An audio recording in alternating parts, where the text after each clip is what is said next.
Hello दोस्तों, एक बार फिर से आपकी अपनी यूट्यूब चैनल डीएलएड नॉलेज में स्वागत है। हम इस वीडियो में डीएलएड थर्ड सेमेस्टर के मैथ के बहुत ही इंपॉर्टेंट क्वेश्चन लेकर आए हुए हैं, जैसे कि अनुपात, समानुपात, अनुलोम एवं प्रतिलोम समानुपात का अर्थ क्या होता है, इस चैप्टर में हम लोग पढ़ेंगे। तो इस चैप्टर को स्टार्ट करते हैं कि अनुपात एवं समानुपात के अर्थ के बारे में हमें पता होना चाहिए। अनुलोम एवं प्रतिलोम समानुपात का अर्थ का ज्ञान प्राप्त करना है इस चैप्टर में। सर्वप्रथम हम अनुपात एवं समानुपात के विषय में चर्चा कर रहे हैं, ठीक है। हमें समानुपात और अनुपात पता करेंगे, ठीक। जैसे मान लीजिए कि यहाँ पे एक चार्ट बनाया हुआ है। इन चार्टों में रमेश, ये कुछ प्रशिक्षु हैं जिनका नाम दिया रहेगा, ठीक है। और ये प्राप्तांक हैं जिनके पूर्णांक 100 दिए गए हैं, ठीक है। तो इसमें हमें रेशियो निकालना है। तो रेशियो निकालने के जैसे यहाँ पे एक क्वेश्चन दिया हुआ कि रजिया और रमेश के प्राप्तांकों में अनुपात ज्ञात करना। तो अनुपात का मतलब होता है भाग, ये समझिएगा, याद रखिएगा। अनुपात का मतलब क्या होता है, भाग। तो यहाँ पे देखिए, रजिया जो है 40 नंबर का प्राप्तांक है उसका, और रमेश का 80 नंबर इसका, 40 नंबर इसका। तो इन दोनों का अनुपात क्या होगा। तो रजिया सबसे पहले लिखा, तो रजिया का 80, यहाँ पे 80 रख देंगे, और उसके बाद रमेश का हो गया 40। तो आपको मैंने बताया कि समानुपात का मतलब होता है, अनुपात का मतलब जो होता है वह भाग होता है। तो 80/40 लिखेंगे और 40 से 80 को काट देंगे तो 1/2 आएगा। तो इन दोनों का अनुपात कितना है, तो 1/2 का अनुपात है, इसलिए हमें अनुपात का पता चल गया। इस तरह हम अनुपात निकालेंगे और आगे बढ़ते हैं।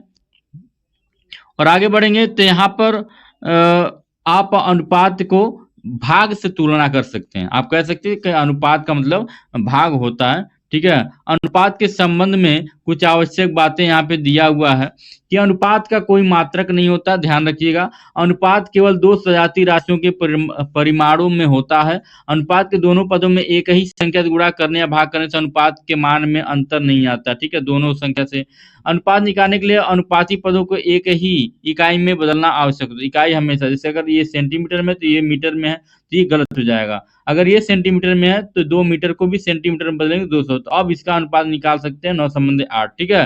पैमाना हमेशा सेम होना चाहिए अगर हमें अनुपात निकालना है तो। अब हम लोग पढ़ेंगे समानुपात। अनुपात कैसे निकला, तो आपने समझ गया, 8/2, 4/2। तो अब हम लोग पढ़ेंगे किसके बारे में, अब हम लोग पढ़ेंगे समानुपात। परिस्थितियों से निम्नलिखित प्रश्न करवाएं, जैसे कि गणित की एक पुस्तक का मूल्य 50 है। पुस्तकों की संख्या दोगुनी होने पर मूल्य भी दोगुना अर्थात 100 हो जाएगा। तो एक पुस्तक का संबंध दूसरी पुस्तक से और 50 का संबंध 100 से है, तो 1/2 या 50/100, ठीक है। तो ये समानुपात हो जाएगा, ठीक है। अगला है कि मोहन साइकिल से 2 घंटे में 20 किलोमीटर जाता है, उसी चाल से 3 घंटे में कितनी दूरी तय करेगा। तो इसको हम सॉल्व करेंगे, हैं। समय का अनुपात 2/3 है, 2 घंटा संबंधे 3 घंटा, तो इनका समय हो गया 2/3। समय 1.5 गुना हो गया, तो चली गई दूरी से, दूरी भी क्या हो जाएगी, 1.5 गुनी हो जाएगी, अर्थात 3 घंटे में चली गई दूरी।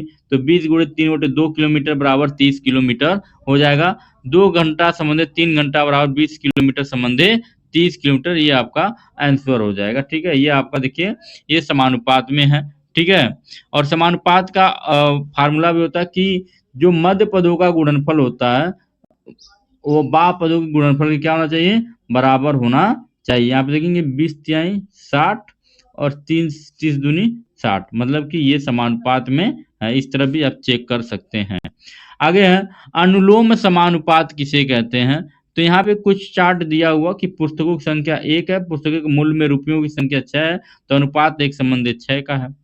इसमें भी अनुपात 1/6 का है। इसमें जब सभी 1/6 को दर्शाएंगे तो उनको हम अनुलोम समानुपात कहेंगे, ठीक है। अब यहाँ पे एक क्वेश्चन यहाँ पे देखिए दिया हुआ कि पुस्तकों की संख्या अगर 1 है तो मूल्य उसके 6 हैं, और पुस्तकों की संख्या अगर 2 हो जाएगा तो उसके मूल्य कितने हो जाएंगे, 12। मतलब कि दोनों बढ़ रहे हैं ऊपर से, मतलब घटने, ये घट रहा है, और इधर भी क्या होगा, ऊपर से नीचे। तो ये हो जाएगा अनुलोम समानुपात हो जाएगा। क्या हो जाएगा, अनुलोम समानुपात हो जाएगा, ठीक है। जैसे कि एक और है, एक और समझते हैं हम कि एक रेलगाड़ी 2 घंटे में 120 किलोमीटर जाती है, उसी चाल से वो 5 घंटे में कितना, तो 2 घंटा है तो समय कितना लग रहा है 120। 2 घंटा समय है तो दूरी कितना है 120 किलोमीटर। घंटा हो गए 5, तो हमें दूरी ज्ञात करना तो x मान लेंगे। तो 2 रेशियो यहाँ से 2:5 लिखेंगे और समानुपात 120:x होगा। ठीक है, तो यहाँ पे नियम होता है कि बाहर पदों का गुणा बाहर के साथ और मध्य के गुणा मध्य के साथ। तो 2x बराबर 5 गुणे 120। इसको सॉल्व करेंगे तो x बराबर कितना आ जाएगा हमारा, x बराबर 300 किलोमीटर आ जाएगा। ठीक है, मतलब वह बढ़ते हुए क्रम को दर्शाता है। किसको दर्शाता है, बढ़ते हुए क्रम को दर्शा रहा है। वो छोटा है तो ये क्या होगा, बड़ा होगा, और ये भी छोटा है तो ये भी क्या होगा, बड़ा होगा। ठीक है, तो दोनों तीर जब नीचे रहेंगे तो प्रतिलोम समानुपात कहलाता है। प्रतिलोम समानुपात यहाँ पे भी सारणी बना के दिया हुआ है, इसको भी आप देख सकते हैं। वह प्रतिलोम समानुपात था, और अभी आपने अनुलोम समानुपात पढ़ा। अनुलोम में हमेशा ध्यान रखिएगा, तीर जो होगा दोनों तरफ डाउन होगा या फिर दोनों अप होगा। लेकिन प्रतिलोम समानुपात में क्या होगा, प्रतिलोम समानुपात में एक ऊपर होगा और एक नीचे होगा। जैसे कि हम एक सवाल को समझते हैं, यहाँ पे देख सकते हैं कि एक क्वेश्चन है कि अगर 30 किलोमीटर प्रति घंटा है तो समय 7 लगता है। अगर समय 5 घंटा कर दिया जाए तो चाल कितना हो जाएगा। तो देखिए, एक जो है, एक क्या हो रहा है, घट रहा है और एक बढ़ रहा है। ठीक है, तो इसको हम लोग कहते हैं प्रतिलोम समानुपात। ठीक है, इसको सॉल्व करें तो 42 किलोमीटर प्रति घंटा आ जाएगा। कितना आ जाएगा, 42 किलोमीटर प्रति घंटा। अब यहाँ पे आप अपना मूल्यांकन, ये आपके लिए होमवर्क है, इसको कर सकते हैं कि सरलतम रूप में अनुपात का 2 का 4 से 2 संबंधे 4 लिखेंगे तो 2 2 1 जा 2 2 2 जा 4, एक संबंधे 2 इसका आंसर आ जाएगा। 15 का 3 से, तो 15 का 3 से करने के लिए आप 15 संबंधो 3 करेंगे तो 3 करने 3 और 3 पचे 15, 5 संबंधे 1।